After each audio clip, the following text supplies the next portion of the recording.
at the forefront of politics. Our enemy is Trump. He is the enemy. We gotta unite. If we're not a united party, we lose to Trump.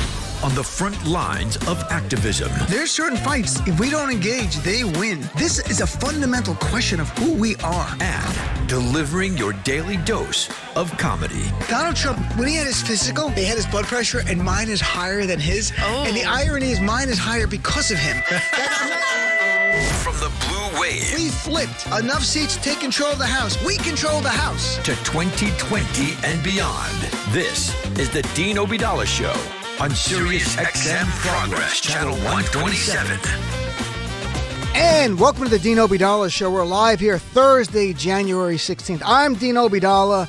Special impeachment MBFF mode here. Your special Muslim best friend.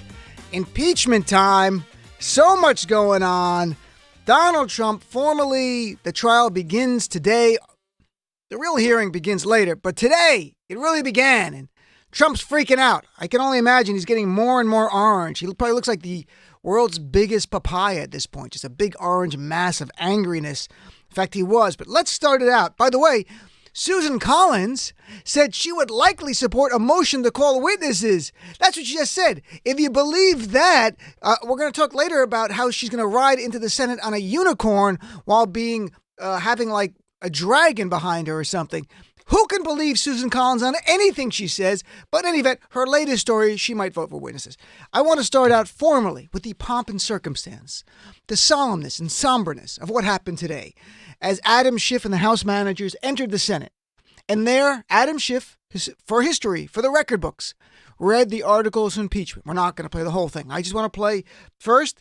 The beginning of what he read was the resolution authorizing him to be there. And this was covered, folks, not just on MS and CNN, but on CBS, NBC, ABC. Here's clip number one, please. House Resolution 755. House Resolution 755. Impeaching Donald John Trump, President of the United States, for high crimes and misdemeanors. Resolved that Donald J. Trump, President of the United States, is impeached for high crimes and misdemeanors, and that the following articles of impeachment be exhibited to the United States Senate. Articles of impeachment exhibited by the House of Representatives of the United States of America in the name of itself and of the people of the United States of America against Donald John Trump, President of the United States of America, in maintenance and support of its impeachment against him for high crimes and misdemeanors. Oh, man, that's my new ringtone. I love that. Adam Schiff reading the resolution. Then he goes on, maybe later for fun, we'll play about a minute and a half of the article of impeachment that he reads, which it makes so much of all the work we did worth it because the Democrats are doing the right thing for the Constitution and for the country. So that was a great moment. And they swore in the senators. Mitch McConnell burst into flames when he put his hand up and swore that he would be impartial after saying he won't be impartial. Same thing, Lindsey Graham. I wish lightning would have come down, but none. They're alive. They're fine. They're doing their thing. And look, if you didn't watch it, last night I went home and I was watching Rachel Maddow. I watch her often. I leave here after talking 3 hours of politics and turn on Rachel Maddow. And Lev Parnas was on.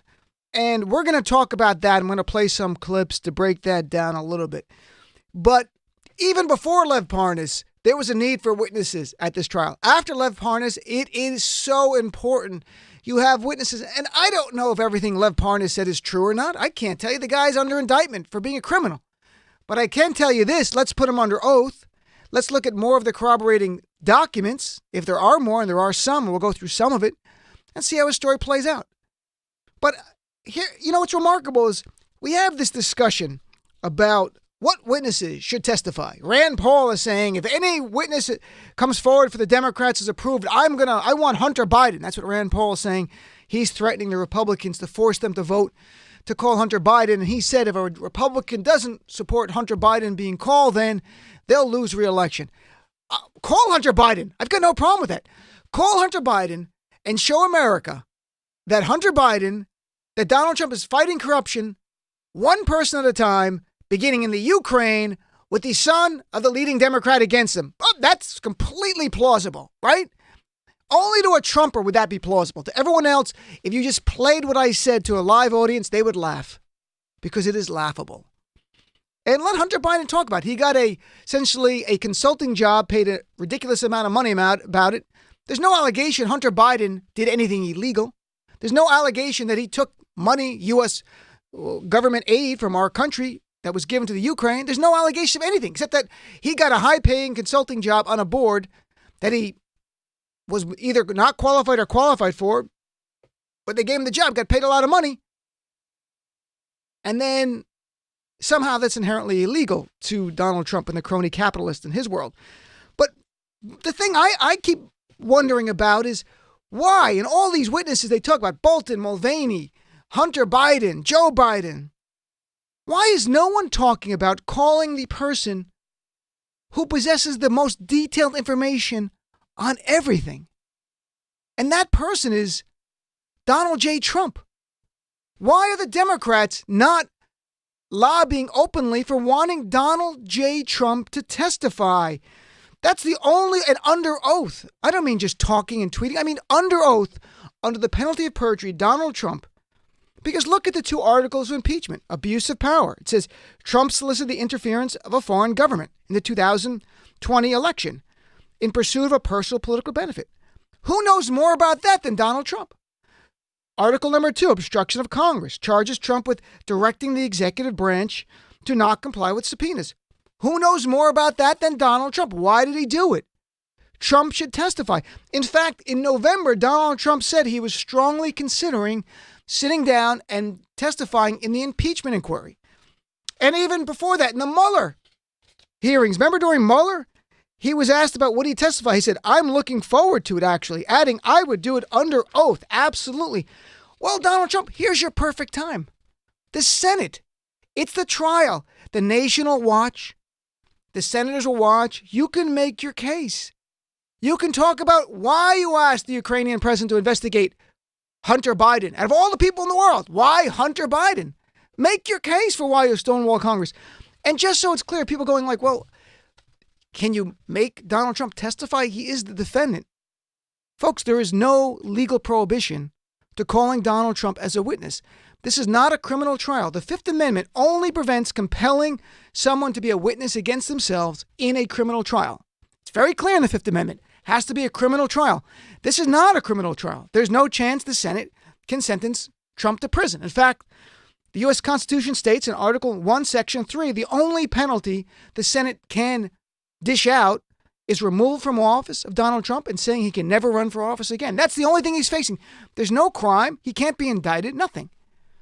And if Donald Trump is asked a question that he believes will incriminate him in a later criminal trial, his lawyers have the absolute right to object to that and say, my client cannot answer that question because he's concerned it would incriminate him. They have that right to do it. But we have this world we live in where I think the Democrats don't want to irritate norms. Go, well, calling a president. No, you can do that. And Mitch McConnell keeps saying he wants this trial to be like the Clinton trial. Guess whose testimony was a big part of the Clinton impeachment trial? Bill Clinton's. Because you had Kenneth Starr do a 4-year investigation and Bill Clinton volunteered, testified before the grand jury. And that became a big part of the articles of impeachment and actually the trial itself. In the House managers, the GOP House managers, their brief in support of the impeachment of Bill Clinton, they had numerous places they cited specifically the page and lines of Bill Clinton's testimony, including a big section on the president's intention concerning the charges he committed perjury. And during the actual trial, the House managers, in their trying the case for the jurors there who were the senators, they invoked Bill Clinton's testimony time and time again. Congressman James Sensenbrenner, who was one of the Republican House managers on the floor of the Senate, said, I wish to point out 4 glaring examples of William Jefferson Clinton's perjurious, false, and misleading statements to the grand jury, and then showed them the testimony. So having Trump's testimony, a big part of this trial, is completely consistent with the Clinton trial that Mitch McConnell wants to mimic. And I think the Democrats got to start calling for Bill Clinton. Bill Clinton, for Donald Trump. There's no reason not to. I mean, it's kind of bizarre that none of us have talked about this before.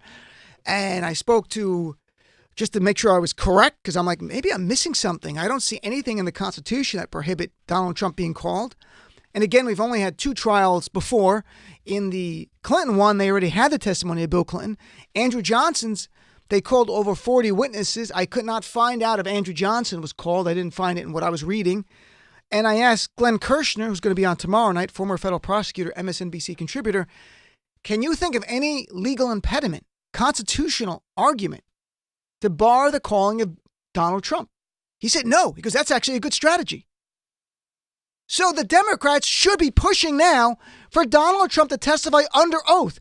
I don't even care about Bolton. I don't care about anyone. Start with Trump and put it out there and let Trump's attorneys say, no, Donald Trump can't testify, because innocent people tell their story. That's how it works, because he's not facing any criminal prosecution. This is not a criminal case where there's a strategy because the burden's on the prosecutor. You're the president. This is a constitutionally mandated trial. Tell your story. Tell it under oath. And the Democrats should be demanding this now over and over and over again. They can have Hunter Biden. They can have Joe Biden. I don't care. I want Trump under oath, because that is the end of his presidency. We know that. He will perjure himself. He will be charged with crimes. He will lose that trial. He'll be the first president in the history of this republic removed, unless he tells the truth. And if he tells the truth, he will be the first president in the history of this republic removed. It's win-win for us. So I think the Democrats are doing a good job so far. That is a big thing. Now let's talk about a little bit Lev Parnas. It was stunning not testimony. If I say testimony, I'm making a mistake. It's not testimony. Lev Parnas was on Rachel Maddow. It's just a TV interview. There's no penalty of perjury. He can say whatever he wants. And, I watched him. I did my best. Later in the show, we have Jill Wine-Banks on, former Watergate prosecutor. I'm going to ask her, looking at him and what she's seen about documents, does she find him credible? I can tell you, if he testifies under oath, under the penalty of perjury, I will have more confidence in his testimony. But let's listen to what he said and some of the backup of it. First of all, let's start out at the top. He talks about Donald Trump knew exactly what he was up to. Here's clip number 3. What do you think is the main inaccuracy or the main lie that's being told that you feel like you can correct? That the president didn't know what was going on. President Trump knew exactly what was going on. He was aware of all of my movements. I wouldn't do anything without the consent of Rudy Giuliani or the president. In terms of the president and what he has said about you, he said about you and Mr. Fruman, Igor Fruman, I don't know those gentlemen. I don't know about them. I don't know what they do. You're saying that was not a true statement from the president. He lied. So Donald Trump repeated that lie a short time ago. He was asked in the White House about Lev Parnas. And let's jump down to clip number 9. This is Trump just a short time ago asked about Lev Parnas. Your response to Lev Parnas, who says that your efforts in Ukraine were all about 2020. You just wanted Joe Biden out. What's your response? Well, I don't know him. I don't know Parnas, other than I guess I had pictures taken, which I do with thousands of people, including people today that I didn't meet, but just met him. I don't know him at all. Don't know what he's about. Don't know where he comes from. Know nothing about him. I can only tell you this thing is a big hoax. It's a big hoax. We call it, this is the current hoax. We've gone through the Russian witch hunt. We've gone through a lot of them, from probably before I came down the escalator, but certainly since I came down the escalator. You take a look at what's happened. And in the meantime, our country, it doesn't matter what he's trying to probably make a deal for himself. I don't even know who this man is, other than I guess he attended fundraisers, so I take a picture with him. I'm in a room. I take pictures with people. I take thousands and thousands of pictures. So Donald Trump is now on record, but not under oath. And that's what I want. I want him under oath saying that. And let Lev Parnas say what he's going to say under oath. And the Senate jury can assess their credibility, and that's the American public. And I'm not telling you Lev Parnas is an honest guy. He's under indictment for campaign finance violations and for funneling money on behalf of Trump and Rudy Giuliani to get Marie Yovanovitch out. Yes, but I can't tell you he's a credible person. I can tell you We'll play a little bit more of Lev Parnas, though, in saying certain things that ring as true when you just apply common sense. Forget law. If you're in a jury, it's not about legal arguments. It's about facts. And you're in the jury and you're hearing Lev Parnas says, I know Trump. Trump goes, I don't know the guy at all. Then Lev Parnas says this. Here's clip number 4. Your attorney told a federal court in New York that you were both Rudy Giuliani's clients and you were working for Mr. Giuliani in his capacity as personal attorney to the president. Correct. Which, by the transitive property, makes it seem like you were working for the president of the United States as part of his legal defense. Yes, absolutely. And so did anybody in the U.S. government or Mr. Giuliani actually convey to officials in Ukraine that you were there as a representative of President Trump? Absolutely. To each one of those officials that I put Rudy on the phone with Minister Avakov several times, Ivan Bakanov, Yuri Lutsenko at the time was the general. The first thing I did is to introduce myself and tell him I'm here on behalf of Rudy Giuliani and the President of the United States, and I'd like to put you on speakerphone for you to confirm him, which we did. We put Rudy on the phone. Rudy relayed to him basically that we were there on behalf of the President of the United States. That you were there to speak on President Trump's behalf. Correct, exactly. Those exact words. So Lev Parnas is saying, I was sent and I was working with Rudy Giuliani on behalf of the president. Donald Trump goes, I don't know the guy. So one word against the other. Do we have any documents, though, that might support one or the other? Great question. You're a good jury. Well, we do. October 3rd, there's a letter sent by John Dowd, October 3rd of just 2019. A letter is sent by John Dowd. John Dowd represented Donald Trump for 2 years, then gave up, moved on. John Dowd, just in coincidence, of course, all of a sudden is representing who? Lev Parnas. Why? Because he got a subpoena in the impeachment inquiry. So who represents him? Trump's old lawyer, John Dowd. And what does John Dowd write in his letter to Congress, to the committee that has a subpoena? He writes, and I'll read the important part, please be advised that Parnas and Fruman, his buddy, but Parnas assisted Mr. Giuliani in connection with representation of President Trump. Close quotes, right there. Please be advised that Parnas assisted Mr. Giuliani in connection with the representation of President Trump. So now we have a document saying from the lawyer John Dowd, who's a well-respected, big-time D.C. lawyer. Would John Dowd lie to Congress as a lawyer about this? No, I have no doubt that John Dowd believed this is true based on whatever information he got from Giuliani or from Parnas. And we have something else that we just learned about 2 days ago. The day before that October 3rd letter sent by John Dowd, there's an email exchange between John Dowd and who? Trump's personal lawyer, Jay Sekulow. And in that email, John Dowd asked Jay Sekulow about, you've got the response from Jay Sekulow going, I have discussed the issue of representation with the president. The president consents to allowing your representation of Mr. Parnas. Jay Sekulow, Counsel of the United States. That's the email. We just got that this week. There's no disputing that's correct. So now when you're assessing who is telling the truth, you've got Donald Trump, the serial liar, and Lev Parnas, a guy who's clearly lied because he's involved in campaign finance violations. But you have two documents, John Dowd, former Trump lawyer, going in writing, Parnas assisted Mr. Giuliani in connection with representation of President Trump. Back at what Parnas said. Secondly, you've got John Dowd and Jay Sekulow, going, I talked to the president, he's cool with Parnas. That hurts Trump even more. He's out there saying, I don't know this guy. Meanwhile, Jay Sekulow, who's going to be Trump's lead attorney, who now is a fact witness, folks, is saying, I talked to the president. I brought up Parnas. And they said, that's fine, represent them. Because this was all part of the cover-up. And using the same lawyers who know what's going on is a key to this. So Donald Trump knew Lev Parnas. To what degree, I don't know. But Giuliani and Lev Parnas were working very close together. There is zero doubt, because of public reporting, Rudy Giuliani has admitted that in 2018 he was working with Lev Parnas and that he got $500,000 from Parnas. to work on something. And they worked on it in 2018 and 2019. And in 2018, there's Parnas trying to get Marie Yovanovitch, the ambassador that Trump hates and Rudy hates, trying to get her fired by funneling money to a Republican congressman at the time, Pete Sessions.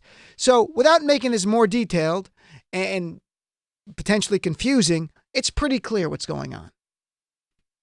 Parnas is working with Giuliani. Giuliani is doing Donald Trump's bidding. Rudy Giuliani has put that in writing as well in a letter we saw this week. He sent a letter to Zelensky, the president of Ukraine, going, I work for the president. I'm his personal counsel. So the letter from John Dowd is so damning. Please be advised that Parnas assisted Mr. Giuliani in connection with the representation of President Trump. The reason he said that later in the letter, he asserts there's privilege, attorney-client privilege, and privileged information that they can't reveal to Congress. Now, here's Lev Parnas on quid pro quo stuff. And first of all, it's about the Bidens. First of all, he cuts through the idea that there was any idea about corruption, that Trump or Rudy cared about corruption. They cared about one thing, the Bidens. Here's clip number 5. When you say that the president knew about your movements and knew what you were doing, are you saying specifically, and I want to sort of drill down on that the president was aware that you and Mr. Giuliani were working on this effort in Ukraine to basically try to hurt Joe Biden's political career? He knew about that. Yeah, well, it was all about Joe Biden, Hunter Biden. It was never about corruption. It was strictly about the Burisma, which included Hunter Biden and Joe Biden. And again, when you assess Lev Parnas' credibility, you look at the other testimony of people we heard in the House impeachment trial, inquiry, who made it clear that Trump didn't really care about an investigation. He just wanted an announcement of an investigation to Biden. That was just to hurt him politically. So there's not an effort to root out corruption by Donald Trump. We all know that. It was an effort to help his campaign. And then it gets Lev Parnas goes deep here into quid pro quo stuff, which would be bribery. And let's hear that clip number 6. If true, this would be bribery. Did you meet with a Ukrainian official named Sergei Schaefer? Yes, I did. Sergei Schaefer is a very senior aide to President Zelensky. Correct. It has been reported, as far as we understand from public reporting, that you conveyed to Mr. Schaefer the exact quid pro quo, that you wanted Zelensky to announce investigations into Joe Biden or military aid would not be released to Ukraine. Is that accurate? It was a little bit more than that. Basically, the message that I gave Sergei Schaefer was a very harsh message that was told to me to give it to him in a very harsh way, not in a pleasant way. Who told you to give it to him in a harsh way? Mayor Giuliani, Rudy, told me after meeting at the president at the White House. He called me. His message was, it wasn't just military aid; it was all aid. Basically, the relationships would be sour, that we would stop giving him any kind of aid, unless there was an announcement made. Well, several things. There were several demands at that point. The most important one was the announcement of the Biden investigation. So, and there's other stuff we'll play later about the Pence meeting. He's supposed to go to, we all know he's supposed to go to the Ukraine for the inauguration of Zelensky, then it gets canceled. Parnas tells us the backstory, at least from his point of view, of what happened there. He also implicates Bill Barr, talks about Marie Yovanovitch. But the bottom line is, believe this guy or not, there's enough credible evidence with the documentation that this man has to be heard in this trial. This man is a relevant witness.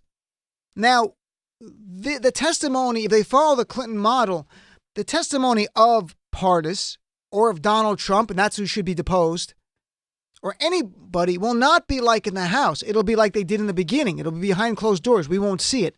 And then they will play in the trial relevant parts of that testimony that is done by agreement between the parties, or they have to go to Chief Justice Roberts to actually decide on it. And then, again, the Senate can override him with a vote of 51 votes. So the bottom line is Lev Parnas needs to be deposed under oath. It's got to be under oath, folks. Second, Donald J. Trump's got to be called as a witness. Can anyone make an argument why Donald Trump should not be called? Do you agree with me that Donald Trump should be called? And do you have any confidence that, and if you watch it today, you saw the somberness and the seriousness of this. Do you believe that there's a chance now with this, and they're understanding the Republicans, that this is covered on ABC, NBC, CBS, that they can't hack this up? They can't just do whatever Trump says, because I don't want to tweet, because I'm afraid.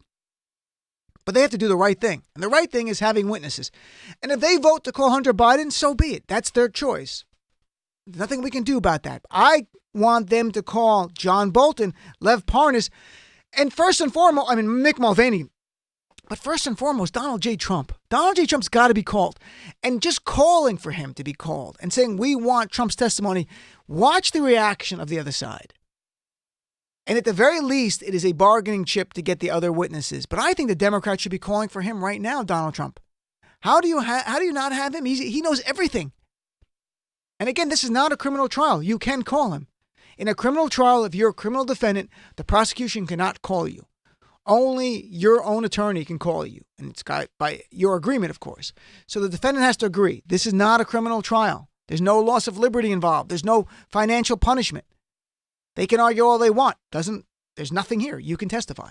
So let's take a break. I'd love to hear from you. At the top of the hour, Jill Weinbank's going to join us for a little while to give us her view on Parnas, the idea of calling Trump, where we're going with impeachment.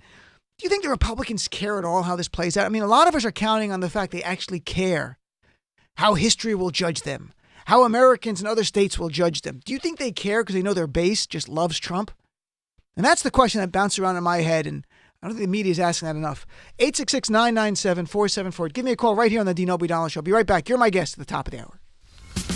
At this point, the question is not who connected to Donald Trump as a criminal. The question is anyone connected to Donald